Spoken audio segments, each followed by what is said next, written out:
Hi, grant writing peeps. How you doing? Week 10 here. I want to touch base with you.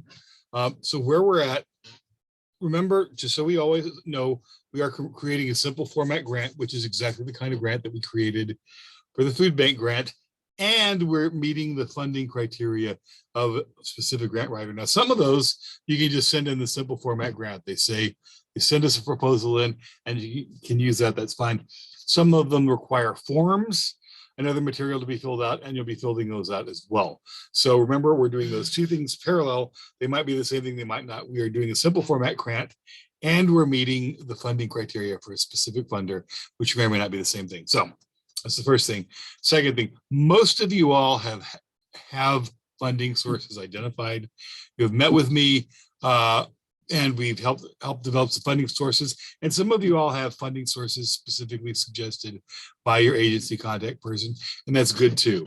It's really important that we get that funder online as quickly as possible, because that's going to dictate some of the work that you do. So if you have not yet met with me to identify and develop a funding source, please do that as quickly as you can. Email me, call me, tackle me in the parking lot, smoke signals, whatever, but please get that done quickly.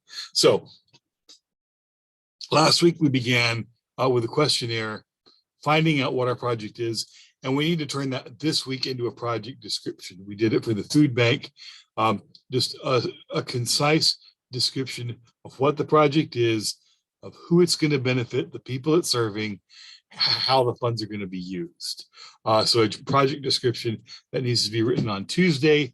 We'll get that in, and that's going to be the first big puzzle of those little pieces that you've got to fill on a simple format grant. Remember, grant writing is a lot like paint by the numbers. There's certain things that you got to do in most grants, and you just do them, and it varies on the project that you're doing as well. So you need a good project description. Then we're going to turn to the issues of need, or McElrath calls them problem statement.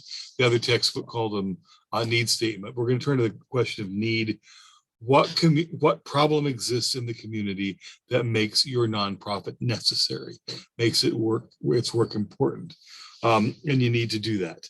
You need to read McElrath section lesson 3.1. It's also a really good example problem statement in there as well. Ask you to fill out a little questionnaire, a little worksheet just to get some information, and then we're going to draft the need statement on Friday. So boom, boom, we're just going to be working on each of these individual pieces at a time on our grant. We're also going to begin looking at goals and objectives next week. But my goal is for us to complete at least 2 small parts of each grant per week. So then by the end of April, we'll have our grant done, we'll have it formatted, it's ready to go, it's reviewed by our contact person. So again, as in all my classes, do your work steadily, a piece at a time, and there won't be a big pile up. The only other thing I'll say is some of us are shy or reluctant. I emailed my contact person, I called my contact person, they haven't gotten back to me. I don't want to bother them. I understand that. I understand you are nice people, but doesn't mean your agency contact person is not.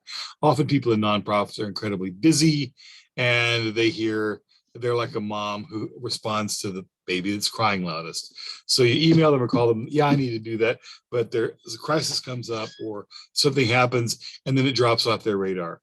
If you are writing a grant for someone, it is considered okay to expected to either email them or call them every day until you get your questions answered. So please don't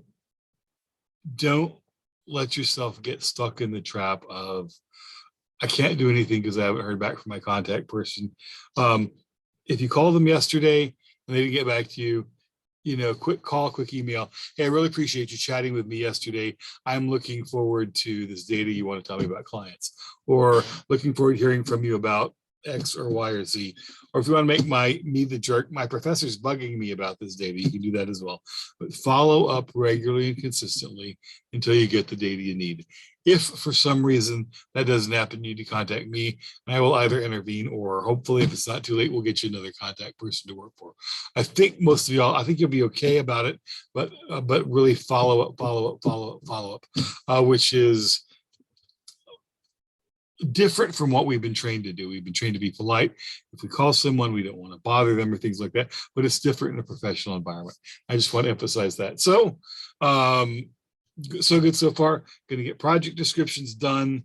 We're going to develop our needs statement and then be thinking about goals and objectives. And again, step by step by step, we're going to get everything done that we need to. If you have any questions, let me know. I look forward to hearing from you. And again, if you have not met with me about finding a funding source, contact me right away. All right, thanks. Look forward to hearing from you. Bye-bye.